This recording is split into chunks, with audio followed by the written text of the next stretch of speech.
कहानी की शुरुआत में हम एक पुराने जमाने के आदमी को देखते हैं जो कि डिस्को डांसर की तरह कपड़ा पहना हुआ था और वो समंदर में कहीं पर जा रहा था। इसी बीच जब वो एक बोतल में यूरिन करता है और उसे जब वो एक मशीन में डालता है तभी उस मशीन से सफेद और मीठा पानी निकलता है जिसको वो सुबह की चाय की तरह पी जाता है। इसी बीच हम देखते हैं कि वो उस पानी से गुनगुना करने के बाद उस पानी को समंदर में फेंकने के बजाय उसे एक टब में फेंकता है जिसमें पौधे लगे हुए थे। दरअसल इस आदमी का नाम है दास्तान और ये समंदर में शौक से नहीं बल्कि मजबूरी में है। अब आप सोच रहे हो कि किस मजबूरी में ये समंदर पर है, तो मैं आपको बता दूं कि ये मूवी की कहानी 2500 शताब्दी के ऊपर है जहाँ पर दुनिया के सभी बर्फ पिघल चुके हैं और समंदर का पानी धरती के लेयर से 25,000 फुट ऊपर आ चुका है, जिस वजह से पूरे दुनिया में मिट्टी का कोई नामो निशान नहीं। और जो लोग इस आपदा से जिंदा बचे हुए हैं वो लोग ऐसे ही नाव और जहाज में समंदर में भटक रहे हैं। उन लोगों को इस बात का भरोसा है कि दुनिया के आखिरी छोर पर कोई न कोई ऐसी जगह होगा जहाँ पर ठोस मिट्टी होगा और वहाँ पर इंसान सर्वाइव कर पाएंगे, इसीलिए वो लोग उस ठोस मिट्टी के तलाश में भटक रहे हैं। इसी दौरान दास्तान समंदर में कुछ खाने की तलाश में जाता है और काफी देर तक मछली ढूंढने के बाद भी उसके हाथ में कुछ भी नहीं लगता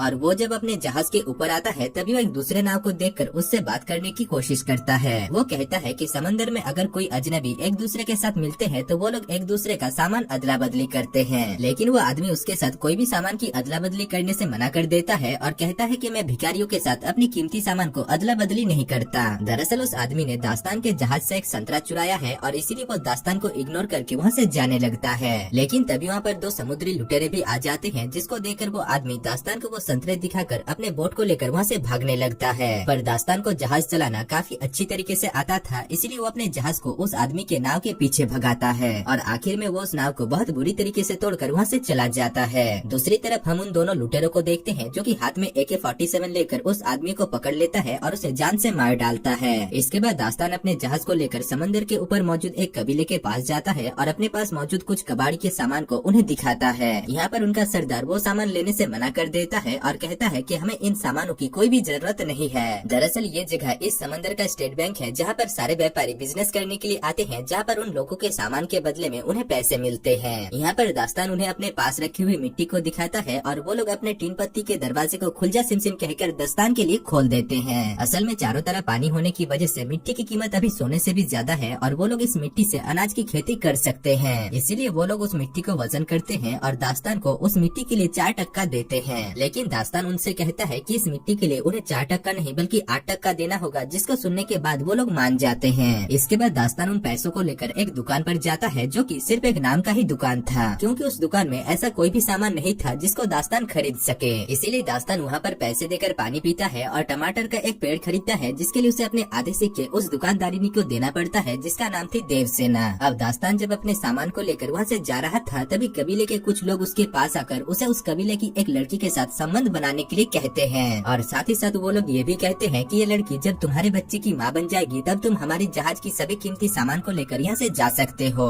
दरअसल वो लोग दास्तान को उस लड़की के साथ संबंध बनाने के लिए इसलिए कह रहे थे क्योंकि दास्तान काफी शक्तिशाली मर्द है और उसका जो बच्चा पैदा होगा वो भी काफी शक्तिशाली होगा। लेकिन दास्तान उस लड़की के साथ संबंध बनाने से मना कर देता है और वहाँ से जाने लगता है, जिस वजह से वो कबीले के लोग सोचते हैं कि शायद दास्तान कोई इंसान नहीं बल्कि जलपरा है, क्योंकि इतने दिनों तक अकेला रहने के बाद कोई भी मर्द किसी भी औरत के साथ संबंध बनाने से मना नहीं कर सकता है। इसीलिए वो कबीले के लोग दास्तान के ऊपर शक करके दास्तान को पकड़ लेते हैं और उनमें से एक आदमी देखता है कि दास्तान के कान के पीछे एक अजीब सा निशान है जो कि दरअसल जलपरा के कान के पीछे होता है, इसलिए कबीले के सभी लोग मिलकर दास्तान को पकड़ लेते हैं। इसके बाद दास्तान को वो लोग एक पिंजरे में डालकर उसे पानी में डुबोकर मारने लगते हैं और यहाँ पर हमें पता चलता है कि वो लोग किसी भी इंसान को मारने के बाद उसे नहीं फेंकते बल्कि उसके शरीर को पिघलाकर खाद बनाते हैं, जिससे वो लोग पेड़ पौधे में डालकर फसल उगाते हैं। अब दास्तान को जब वो लोग पानी में डुबोकर मार रहे थे तभी उनके कबीले के ऊपर कुछ लुटेरे हमला कर देते हैं, जिस वजह से कबीले के सभी लोग इधर उधर भागने लगते हैं। यहाँ पर हम देखते हैं कि उन लुटेरों के पास बड़े बड़े महंगे महंगे हथियार से लेकर फाइटर जेट भी मौजूद था जो कि यूक्रेन के पास भी नहीं था। वो लोग अपने महंगे महंगे हथियार से उस कबीले के ऊपर अंधाधुंध गोली चलाते हैं, जिससे वो कबीला पूरी तरीके से तहस नहस हो जाता है। इधर देवसेना दास्तान को डूबते हुए देखकर उसके पास आती है और उससे कहती है कि वो उसे बचा सकती है, लेकिन इसके लिए दास्तान को उसे अपने साथ अपने जहाज में लेकर जाना होगा, जिसमें दास्तान मान जाता है और देवसेना की बेटी जिसकी नाम जूलिया थी उन दोनों को लेकर दास्तान जहाज में बैठकर वहाँ से निकल पड़ता है। यहाँ पर हमें पता चलता है कि जूलिया के पीठ के पीछे एक नक्शा है जो कि दरअसल उस जगह का नक्शा है जहाँ पर ठोस मिट्टी है, यानी जहाँ पर जमीन है। साथ ही साथ हमें ये भी पता चलता है कि दास्तान सच में एक जलपरा है और वो पानी के अंदर भी सांस ले सकता है। यहाँ पर दास्तान देवसेना से कहता है कि देवसेना और उसकी बेटी में से किसी को उसे मारना होगा, क्योंकि उनके पास पीने के लिए ज्यादा पानी नहीं है और अगर उनमें से कोई भी नहीं मरती है तो वो तीनों ही पानी की वजह से मारे जाएंगे। जिसको सुनने के बाद देवसेना काफी परेशान हो जाती है, लेकिन वो किसी तरीके से दास्तान को मना लेती है। दूसरी तरफ हम उस लुटेरों के सरदार को देखते हैं जिसका नाम गधेरा था और वो अपने साथियों से कहता है कि उसे वो बच्ची चाहिए जिसके पीठ के पीछे धरती का नक्शा है। अब गधेरा अपने सभी साथियों को जश्न करने के लिए उनकी तरफ सिगरेट फेंकता है। तभी एक बूढ़ा आदमी गधेरा से कहता है कि सरदार जहाज का तेल अभी खत्म होने वाला है। जिसको सुनने के बाद गधेरा बावला हो जाता है और यहाँ पर हमें पता चलता है कि गधेरा अंधा होने के साथ साथ सनकी भी है, क्योंकि वो सिगरेट जलाने के बाद माचिस की तीली को पेट्रोल टैंक में फेंक देता है और इससे पहले कि जहाज का सत्यानाश होता वो आदमी उस माचिस की तीली को पकड़ लेता है और वो लोग बच जाते हैं। खैर यहाँ पर गधेरा अपने एयरफोर्स को उस टैटू वाली लड़की को पकड़ने के लिए भेज देता है। दूसरी तरफ हम दास्तान को देखते हैं जो कि अपने जहाज में देवसेना और जूलिया को लेकर जा रहा था, लेकिन तभी वहाँ पर वो एयरफोर्स आकर उनके ऊपर हमला कर देते हैं, जिसको देखकर दास्तान हथियार लाने के लिए जहाज के नीचे जाता है। इधर देवसेना को लगती है कि दास्तान उस एयरफोर्स को देखकर डर गया है, इसीलिए देवसेना वहाँ पर मौजूद एक हथियार से एक फाइटर प्लेन के ऊपर शूट करती है और वो रस्सी सीधा जाकर उस प्लेन में अटक जाता है, जिस वजह से वो प्लेन उस जहाज को चारों तरफ गोल गोल घुमाने लगता है और तभी वहाँ पर दास्तान आकर किसी तरीके से उस रस्सी को काट देता है, जिससे वो प्लेन फ्री होकर वहाँ से चला जाता है। अब क्योंकि देवसेना ने ही ये सब कुछ किया था, इसलिए दास्तान देवसेना के ऊपर गुस्सा होकर उसकी और उसकी बेटी की बाल काट देता है। इसके बाद जब वो लोग समंदर में भटक रहे थे तभी उन्हें एक दूसरा बोट नजर आता है, जिसको देखकर देवसेना दास्तान से कहती है कि हमें उस बोट के पास जाना चाहिए ताकि हमें उस बोट से खाने के लिए कुछ सामान मिल सके। लेकिन दास्तान उस बोट के पास जाना नहीं चाहता था, पर फिर भी वो देवसेना की बातों में आकर उस आदमी के पास जाता है। वहाँ पर पहुंचकर दास्तान को पता चलता है कि वो आदमी एक सनकी है और वो देवसेना को खरीदना चाहता है, लेकिन उसके पास उसके बदले में दास्तान को देने के लिए कुछ भी नहीं है। दूसरी तरफ वो आदमी दास्तान को कागज दिखाता है और क्योंकि कागज की कीमत अभी काफी ज्यादा है और दुनिया में कहीं पर भी कागज नहीं है, इसलिए दास्तान देवसेना को आधे घंटे के लिए उस आदमी को दे देता है। लेकिन जब वो सनकी देवसेना की वस्त्र हरण कर रहा था तभी वहाँ पर दास्तान पहुँच जाता है और उस सनकी से कहता है कि हमारा डील खत्म हो चुका है, जबकि उसे देवसेना के साथ 5 मिनट भी नहीं हुआ था। इसलिए उस सनकी का दिमाग सटक जाता है और वो एक चाकू लेकर दास्तान को मारने की कोशिश करता है, पर दास्तान काफी शक्तिशाली था, इसलिए उल्टा दास्तान ही उस आदमी को जान से मार डालता है। अब दास्तान को पता था कि देवसेना और जूलिया भूखी है, इसलिए दास्तान पानी में कूद जाता है और एक मछली को पकड़कर लाता है, जिसके बाद वो सभी मिलकर उस मछली का भोजन करते हैं। साथ ही साथ हमें ये भी देखने को मिलता है कि जैसे जैसे दिन गुजर रहा था, दास्तान और देवसेना के बीच दूरियां भी कम हो रही थी और वो दोनों काफी अच्छे दोस्त भी बन चुके थे।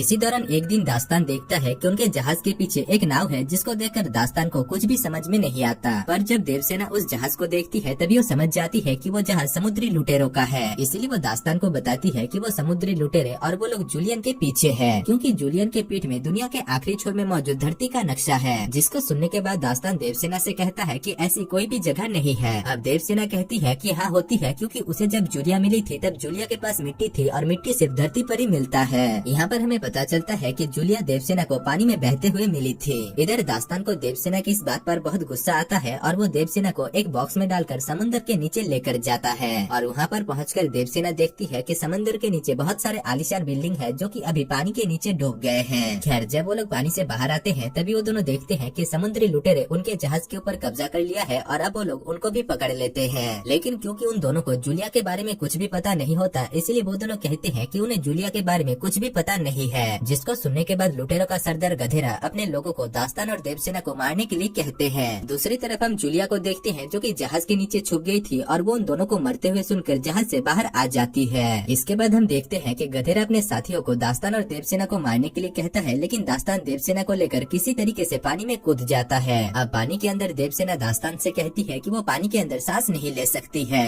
जिसके बाद दास्तान उसे पानी के अंदर लेकर जाता है और अपने मुंह से उसे सांस देता है। खैर कुछ देर बाद जब वो दोनों पानी से बाहर आते हैं तभी वो दोनों देखते हैं कि उन समुद्री लुटेरों ने उनके जहाज को पूरी तरीके से तबाह कर दिया था। अब क्योंकि उनके पास और कोई जहाज या बोट नहीं था, इसलिए उन्हें मजबूरी में उस टूटे हुए जहाज के टुकड़े पर ही किसी तरीके से रहना पड़ता है। इसी बीच वो दोनों एक दूसरे के साथ बात करते हैं और देवसेना दास्तान के ऊपर पिघल जाती है, जिस वजह से वो दोनों एक दूसरे के साथ रोमांस करते हैं। इसके बाद दास्तान को पानी के नीचे एक कागज मिलता है जो कि उस सनकी आदमी ने उसे दिया था। उसको देखने के बाद दास्तान को पता चल जाता है कि सच में दुनिया के आखिरी छोर में जमीन है जहाँ पर इंसान जा सकते हैं और उस जगह पर जाने का नक्शा और कोई नहीं बल्कि जूलियन के पीठ के पीछे है। इसीलिए दास्तान फैसला करता है कि वो किसी भी हालत में जूलियन को ढूंढ कर ही रहेगा। पर उसके पास जो जहाज था उसकी हालत ऐसा नहीं था कि वो उस जहाज को लेकर समंदर में कहीं पर जा सके। खैर तभी वहाँ पर एक आदमी उड़ते हुए गुब्बारे में आकर देवसेना को उसके नाम से पुकारने लगता है और देवसेना जब उस आदमी को देखती है तभी देवसेना उस आदमी को पहचान लेती है। दरअसल वो आदमी देवसेना के कबीले में रहता था, इसलिए वो आदमी देवसेना और दास्तान को अपने उड़ते हुए गुब्बारे में बुला लेता है और दास्तान उस गुब्बारे में बैठकर समुद्री लुटेरों को ढूंढने लगता है। काफी देर तक ढूंढने के बाद दास्तान को समुद्री लुटेरों का जहाज मिल जाता है और दास्तान किसी तरीके से छुपते छुपते उनके जहाज के ऊपर चढ़ जाता है। अब दास्तान गधेरे के पास आकर कहता है कि जूलियन को मेरे हवाले कर दो, लेकिन गधेरा जूलियन को उसके हवाले करने से मना कर देता है और कहता है कि तुम्हें यहाँ से कोई भी जिंदा वापस लेकर नहीं जा सकता।